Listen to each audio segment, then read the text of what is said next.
edition of Bama and Bourbon with Aaron Suttles from Yay, Alabama. I'm Lance Suttles. The next round, it is where we talk bourbon and we talk Alabama football. And boy, the last couple of weeks have been incredible for Alabama fans. From 4th and 31 to the upset of Georgia. I heard you in the lobby talking about Nick Saban is now 10-1 in SEC championship games. 11-1. 11-1. He's also 9-3 against number one teams. Yeah. He has won 16 straight in Atlanta. Yeah. I mean, it's crazy. The list of things this guy has done in the game, I mean, it reads so long that you get numb to him by like the 10th item down. But they're pretty crazy though when you start insane. talking about like a guy like James Franklin who's 3-17 against top 10 teams, and we're talking about a guy that's 9-3 against number one teams. And now he gets another shot in the Rose Bowl. And I don't know what you were pulling for or what Alabama wanted to. I know Alabama was just happy to get in. Get in, yeah. And I think the setting to play in a true Rose Bowl against a program like Michigan, I just think everything, and have another opportunity at number one, I just think it's incredible. Truth be told, I'd rather be in New Orleans for New Year's Eve, the night before the game, and being so close. I am concerned about the number of Alabama fans that are going to be willing to travel during the holidays out to LA for that game. They'll talk themselves into it. You think so? Yeah, I think the way it'll work. The good thing is LA's a cool place to visit. It's not just like you're just going for the game. Well, it's a destination city, and I can see Alabama fans leave the day after Christmas, a couple of days after Christmas, spend the entire New Year out there. Airbnbs, by the way, are not bad. We're already checking on it. Cheers. By the way, what are we drinking today? Wild Turkey Single Barrel. So Chan brought this up earlier. He said it's awesome. We'll give you more information about this. It's one of the first single barrel bourbons to hit the market. So 101 proof. They dialed it back to make it more palatable. It was 116 proof. Now it's 101. That's probably good. Yeah. Okay, so back to Alabama, Georgia. Yeah. This past weekend, you were there. Yeah. I stayed home. I thought the weather was going to be horrible. The weather ended up being great. Yeah, it's fine. And how good was the atmosphere? Incredible. It was probably 65, 35 Georgia fans, and they were feeling really confident. Thought they had gotten over this Alabama hump, and the Alabama fans brought it. The few that went over there, they were loud, and I know I've hammered this to death on this show, but I just think with this team has taught this fan base how much fun football can be again. I mean, they just went through when they were death rolling everyone. It was fun, don't get me wrong, it was fun for Alabama fans, but the emotion there wasn't the same. And when you keep winning these games that everyone's writing you off for and you keep winning, they were engaged. It was louder than Bryant Denny normally is. So the fan base really has been recharged this season. They did a hell of a job over it. Well, and I just thought the adjustments that Nick Saban and Kevin Steele made after that first Georgia drive, because when they come out, Bama goes 3-0. Hot knife through butter. It was, man. I looked at my buddy and I'm like, it's gonna be a long day. They're gonna get blown out. Yeah. I mean, that's what it looked like, and I know that first series is always scripted, but the way they scripted it, I mean, it was one of the easiest drives you will ever see. And it's not like Alabama didn't win a play on that drive. I mean, it didn't cover Brock Bowers on the first play. They ran the ball with success. They were getting open. But then, give credit to as you mentioned, the defensive coaching staff making the changes. And let's give some credit to these defensive backs, because Alabama's defensive backs, and I know Georgia's, they had, a wide receiver out, Ladd McConkey's not healthy, Brock Bowers isn't right, but they played lockdown coverage on Saturday. Yeah, and look, and the tackling was incredible. And, I said for Alabama to win this game that they had to play a clean game, and they played beyond clean. They've gotten themselves in so many bad opportunities with the penalties. 3 penalties, 0 turnovers. Yeah, and probably should have had 3 interceptions. That game could have been a lot worse for Georgia. I mean, those defensive backs. And hey, Trey Amos coming in for Kool-Aid McKinstry was locked down. And they went at him the first play he was in there. So this is his first year in the portal for him. So he came from Louisiana Lafayette. Yeah. I think he's got at least 1 year left. I think he has 1, maybe 2. Yeah, and I would project him being one of the starting corners because Kool-Aid's gone, and I think both the starting corners are gone for Alabama. Well, I saw Terry on in a mock draft this past week. They had him going 12th or 13th overall to Green Bay. I know. I forget what Scott it was. Had him in the top 15. Yeah, he'll go before Kool-Aid. Yeah, I think he will too. Yeah, and that may come as a shock to some people who maybe don't follow the scouting process very quickly. They don't. The concern with Kool-Aid, you put on his film, incredible. There's concerns about his top end speed. Yeah. So that may hamper him a little bit, but he's played incredible. They just do not throw his way lanes. Yeah, this is kind of like the, Kool-Aid on a lot of boards, top 10 before the season. And it's almost like the Eli Rick situation. Like, I don't think Kool-Aid's going to completely fall out of this draft. I think he's going to be fine. He's probably still a first-round guy. But if you would have told Alabama fans before the year that Taylor and Arnold was going to be a first-round guy. Alabama fans did not like Taylor and Arnold. You're right. They didn't like his game because you look up and he's getting beat. But he's going to test off the charts, incredibly athletic. And, man, the way that secondary is playing right now, Caleb Downs isn't playing like a freshman. Malachi Moore made some really good tackles there. That's probably the strength of that unit right now. Yeah. Alabama's Aaron Suttles. It is Bama and Bourbon. It is brought to you by our friends at the Beverage Place, located next to PGA Superstore on Highway 280. Pink Package, located across from the Target next to Arby's on Highway 280. One-stop shop, liquor, beer, seltzers, wines, sodas, mixers, cigars, ice, even fresh lemons and limes. They open early. They close late. Go see JJ Chan and all the fine folks there. And we are drinking this single barrel Wild Turkey. I think it's pretty good. It's really good. This is the fanciest bottle of Wild Turkey I've ever It's seen. the gold label sets it apart. So it says here, discover the process. One of the first single barrel bourbons to hit the market. Each barrel is selected, bottled at their signature 101 proof at the peak of its maturity for the greatest depth of flavor and character. The barrel number, date, and warehouse number are handwritten on each neck, labeling, telling the story of the single barrel from which the bottle was created. Yep. They say it's a full round body layered with rich flavors of vanilla, almonds, and honey. It's good. Did you get that? Yeah, it is good. It's very good. Aged 8 years. Yeah. And maybe it's just because I'm coming back from Atlanta where I imbibed a lot. Oh, I'm sure. It's kind of hard not to, right? I'm looking on the neck to see what mine says. I don't know. What are you looking for? Well, it says on the neck, it tells the story from which each bottle was created. The barrel number, date. That's down here. Oh, yeah. Okay. That's not on the neck. It was bottled October 14th, 2022, that's my son's birthday. Oh, wow. October 14th. Well, at least you need to give him this one. I would not I don't know have what his thought about drinking that. age is, but yeah, mine's 10-14-22 too. It is barrel number 3108. Yep, same here. Warehouse A on Rick number 1. Rick House 1, yeah. Okay, cool stuff, man. I like it. I mean, that's really good. We've had a lot of the old, reliable Throwbacks, brands. like the OGs. In the market. Really. Yeah. I mean, Dickel. Didn't we have some early times? Yep. Wild Turkey. Yep. Good stuff. Okay, tell us about Yay Alabama before we get back into the game and into this controversy with the committee. I'll make my plea here. Look, I've told you how much this team, that you guys have enjoyed them this year. You obviously have felt that. If you feel like this team has given you a lot of joy, for $216, would you pay for that amount of joy? Because that's what it would cost, a yearly cost for a monthly subscription at our lowest level for Yeah Alabama. We need your support to keep the tide rolling. And $216 for these kinds of moments multiple times a year is a pretty good investment in your own happiness. So if you have the expendable income, we certainly would appreciate you exploring a membership. Man, this game's so big for so many different reasons. Obviously, winning an SEC championship, I think Alabama's 30th, getting to a college football I think playoff. about 30 SEC championships. It's crazy. But, this day would be so different. Like, around college football, you're hearing people jump into the portal, and you just wonder, Kyle McCord is in the portal for Ohio State, a team that was, a play away from being possibly in the college football playoff. So you never know who's going to defect and take off and who is kind of pushed out the door. Yep. But now Alabama gets to really another month of football at least. Yeah, and Nick Saban's, some of those decisions meeting with players today. All today's meeting with players, if they want to transfer, is going to help them find a destination, talking about their future, if they have questions about where they maybe stand on the depth chart, stuff like that. So even Alabama's going through it. But they got some well-deserved time off to get Kool-Aid healed up, to get Jace, and even Dallas got a little hip injury during that game. So they'll take some time off and then start getting ready for Michigan. I thought Milroe came out. I thought he was a little... I don't know, he was just off. And then he completely turned it around, had a hell of a fourth quarter, and ended up being your most valuable player in the SEC championship. His story is just unbelievable. Can't write it, man. And look, it's not just the rest of college football. I know that link that they created, he and Taylor and Arnold has taken off, let all naysayers know. Let's be honest, he had naysayers in this fan base. He had naysayers in his own building with his coaching staff. That's why they went out and got Tyler Buckner. Yeah. And I thought the coolest moment this weekend that I saw, and I just saw it today, was with Marty Smith with ESPN and the SEC Network.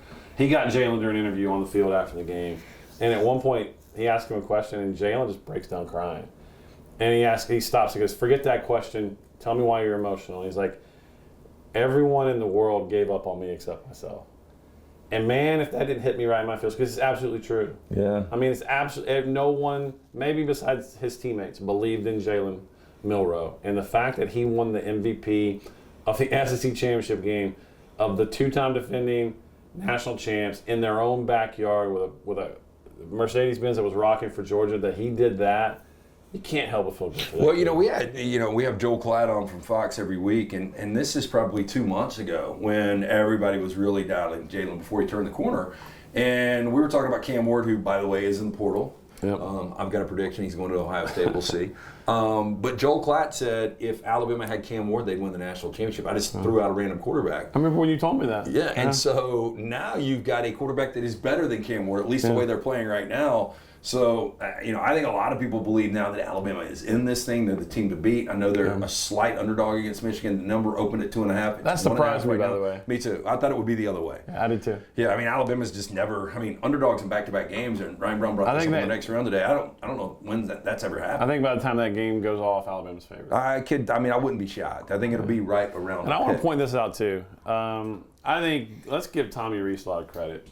He caught a lot of flack earlier in the year. And I would always point, because people think coaches have this like magic elixir that just because they call something it's going to work. He had an offensive line that couldn't pass block, he couldn't run block, had a quarterback that couldn't do anything. So I don't know what people expected from Tommy Rees. But now that that offensive line is not the same offensive line. No, night and day. Not the same. They're pushing the Georgia defensive tackles 5-6 yards downfield. The holding call they called on Jaden Roberts was ridiculous. They pancaked the dude and they called Jaden for holding. So, but my original point, the last two running plays that Jalen ran to ice the game, if they start incorporating more of that, the fake toss sweep for the power counter right up the middle, and then you start unlocking that with Jalen Milroe. Yeah, and I'm trying to think now. J.J. McCarthy is a mobile guy. He had the ankle injury the last month of the season, but I'm trying to think about Michigan when they've seen other guys that are like Jalen Milroe. They haven't. Yeah, not 225 pounds. What is he? He's listed at 220. He's probably heavy. He's got to be heavier than that. He's got to be 230. Yeah, probably 230, 235. And can run like that. And now you're starting to his improvisational skills. He's still not completely where he needs to be in getting through his reads.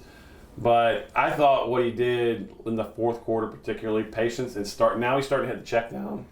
Just that makes this a completely different offense. How did you feel about the Sunday decision? I know you agreed with it because I think everybody that watches college football realizes it sucks for Florida State. Yeah. But Alabama is a much better team right now than Florida State is. I think that's just facts watching it. Were you nervous though going into it? We did a live show here. I could tell Dunaway was really, really nervous. Yeah. Based on the numbers I saw that morning, I thought Florida State, and based on what people were saying, Florida State was getting in. We closed Saturday night in Vegas. It was pretty much Florida State's getting in. And then Saturday you start, and not that Vegas knows anything or they get leaked information. I'm just saying where the public perception was. And that number started coming down and looked more favorable for Alabama as we got closer to the decision. But I was hanging out with my buddies. They're all Alabama fans Saturday night. And I kept telling them, look, if they get left out, they get left out. When you don't deserve anything when you've lost a game. You don't deserve anything. Let's appreciate what this team accomplishes. And that's winning the SEC is still a big damn deal. Let's stop putting that on the back burner. It's still a big effing deal to win the SEC. So let's appreciate that. But if they got left out, don't put it in the committee's hands. Win all your games, which Florida State did, and I feel sick to my stomach for them. I really do. It sucks. It's horrible. I get the pain, and I think it's a bad situation. Do I think Alabama's better than Florida State? Yes. But when you put it in the committee's hands, you can't get mad if it doesn't go your way. So if they'd have gotten left out, it would have been a bummer. But I think they got it right. Yeah, and I think they got it right, too. This was the best win of the college football season. It's the lasting impression. Alabama's one loss is to the number 3 seed in Texas. I think, I don't know where you are. I think they're the best team right now. Yeah, they got the best roster, and they're playing well. Here's what's crazy, though. I really believe if Georgia would have beaten Alabama, I think Texas gets left out. I do, because I think it's easy at that point to say undefeated Georgia, undefeated Michigan, undefeated Washington, undefeated Florida State. You had to draft Texas with Alabama if Alabama was getting in. I don't. You follow this much more closely, but if I'm just taking things from scratch as what I've seen over the last 2-3 weeks, I'd put Texas as the favorite to win the whole thing. I think, well, Alabama's got maybe the more. I would tell you that Washington, every time I watch them, it's a tight game, but they win. I get it, and part of this is because I just look at Texas rosters. They got dudes on the defensive line. Yeah. Oh yeah, they got an offensive line, and if Xavier Worthy gets healthy, and Quinn Ewers is the good Quinn Ewers. Yeah. I like them a lot. I like that game a lot. But Alabama played them really close. Well, this is the first time going in. Like with all 4 teams. Like last year, TCU would have been shocking if they won the national championship. For them to win a game was pretty shocking.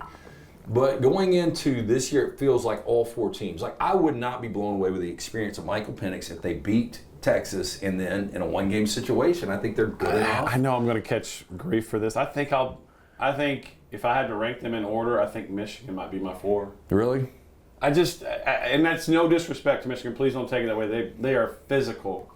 I just don't think they can win as many ways. Yeah, well, that's what I was going to say. They've won the same way every week this year. And it's worked, and it may work for the next 2 games. Don't get me wrong. Yeah, well, look, I thought one of the neatest things on Sunday was the selection shows. And Michigan going nuts. We're the number 1 seed. We're heading back to the Rose Bowl. And then when they showed their opponent, they were like, "Yeah, they won in Florida State," and I get it. They were like, this is what we get. And if Alabama fans were in that same position, they'd want to play the weaker opponent too. No, I said this yesterday before the selection went down.